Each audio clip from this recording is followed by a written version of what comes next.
Hey guys, my name is Oshun the Great, and welcome to my beautiful channel. Sorry about my greasy face.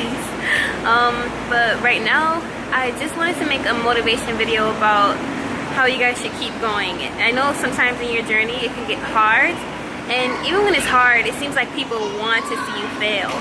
Don't give in. So that means no one knows your journey better than you do. So trust your intuition, your instincts.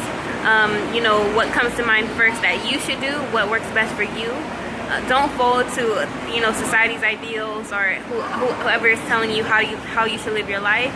Just because it doesn't look good on the outside always doesn't mean that you're failing either. Because everyone's journey is different. Everyone's progress is different, and life goes through so many twists and turns before you get to your end result. There's no one way to get to that route either. So be dope, be unapologetically always. Keep going. Don't quit. I know sometimes it get hard and you want to like lay down and quit and just you feel self-defeated. Even on those days, keep going. Obviously you want to get your rest.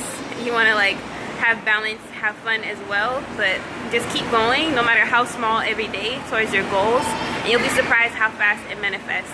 But yeah, be dope, be unapologetically. Peace.